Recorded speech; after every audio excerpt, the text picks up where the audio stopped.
एक रिलेशन है, relation between beta and gamma function. तो इस रिलेशन को इस्टेब्लिश करने की कोशिश करेंगे। रिलेशन है beta M N equal to gamma N upon gamma M plus N. तो सबसे पहले हम यहाँ पे गामा एम को डिफाइन करते हैं। तो suppose gamma M equal to 0 to infinite integration e to the power minus T to the power m-1 dt। Gamma M equal to integral 0 to infinite e power minus T power m-1 dt। यहाँ x की जगह हमने एक नया variable introduce कर दिया t। अब हम अज्यूम कर लेते हैं t equal to x square, then D T equal to x square, then D T equal to 2x dx। और now t equal to 0, then x equal to 0 and t equal to infinite, then x equal to infinite. तो x का limit हो जाएगा 0 to infinite. So gamma M equal to 2 times of 0 to infinite e power minus x square x to the power 2m-1 dx। यहाँ पे आप t के जगह x square रखते जाएंगे और dt के जगह रख देंगे 2x dx। Limit as it is रहेगा 0 to इन्फाइनाइट। तो ये आपको गामा एम का इंटीग्रल मिलेगा। इसी तरीके से हम एक नया इंटीग्रल बनाते हैं गामा एन। तो गामा एन इक्वल टू आ जाएगा, सेम स्ट्रक्चर रहेगा। एक्स पुराना वेरिएबल था आपका, एक नया वेरिएबल इंट्रोड्यूस करेंगे y। तो 2 times 0 to infinite e power minus Y square y to the power 2n-1 dy। अब हमको जो इस रिलेशन इस्टेब्लिश करना है उसमें इस फॉर्म में चाहिए। इसमें से किसी एक पार्ट को हम कंसीडर कर लेते हैं। तो gamma M into gamma N को हमने कंसीडर कर लिया। तो gamma M into gamma N equal to, ये गामा एन एम का वैल्यू है, ये गामा एन की वैल्यू है। दोनों को हम मल्टीप्लाई करेंगे तो 2 × 2 4 हो गया। ये 0 to infinite e power minus x square x to the power 2m-1 dx and here 0 to infinite e power minus Y square y to the power 2n-1 dy। इस तरीके से ये दोनों इंटीग्रल आ गए। दिस इक्वल टू 4 टाइम्स ये first integral 0 to infinite, second integral 0 to infinite. यहाँ पे e का power minus x square e power minus Y square, दोनों का बेस सेम है तो दोनों के पावर ऐड होगा, e power minus of x square plus Y square. ये x power 2m-1 y to the power 2n-1 dx dy। इस तरीके से आ गया equation number 3।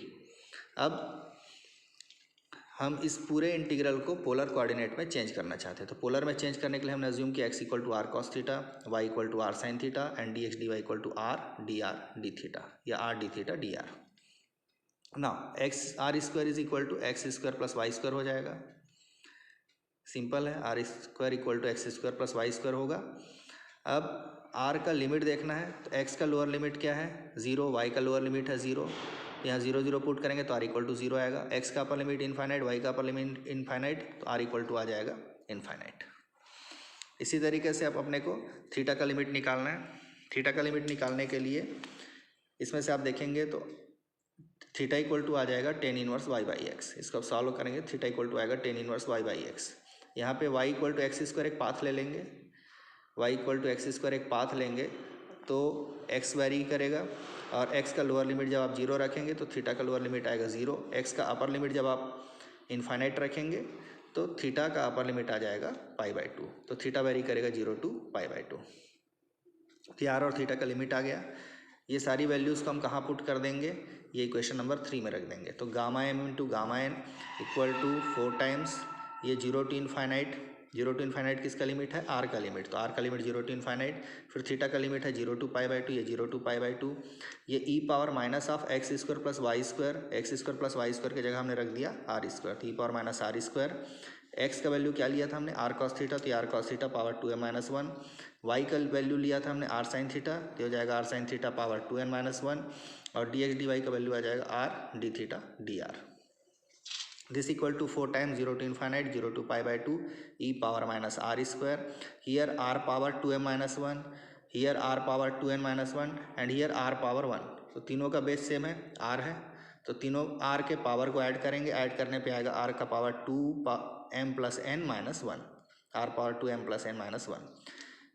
Also cos power 2m-1 theta, sine power 2n-1 theta and d theta into d r. इस यहाँ पर ये दो अलग अलग इंटीग्रल हैं। तो 0 to इन्फाइनाइट वाला जो लिमिट है वो आर का लिमिट है और 0 to π/2 जो है वो थीटा का लिमिट है। दोनों इंटीग्रल को अलग अलग कर लेते हैं। तो 4 को हमने 2 × 2 में डिवाइड कर दिया। 2 टाइम्स थीटा वाला integral 0 to π/2 cos power 2m-1 theta, sine power 2n-1 theta d theta. इसी तरीके से 2 टाइम्स आर का integral 0 to infinite e to the power minus r square और ये are power 2m + n-1 D R. ये दो integral में, दो अलग अलग इंटीग्रल में ब्रेक कर दिया हमने इसको।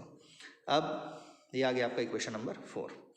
From equation number 2, equation number 2 को देखेंगे तो इक्वेशन नंबर 2 क्या कहता है, gamma m equal to 2 times 0 to infinite e power minus x square x to the power 2m minus 1 dx।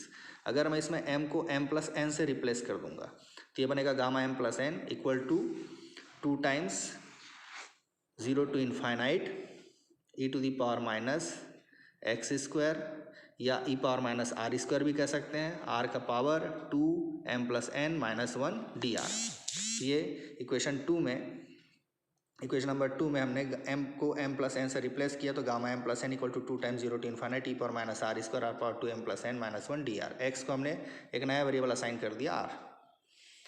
Also we know that beta M N equal to polar form beta function का 2 times 0 to pi by 2 cos power 2m minus 1 theta sine power 2n minus 1 theta d theta, ये होता है beta function का polar form. तो अब ये दोनों value हम कहाँ रखेंगे, इस इक्वेशन नंबर 4 में रख देंगे। तो ये जो इंटीग्रल है इसका वैल्यू क्या हो जाएगा, बीटा एम एन, और ये वाले इंटीग्रल का वैल्यू हो जाएगा गामा एम प्लस एन।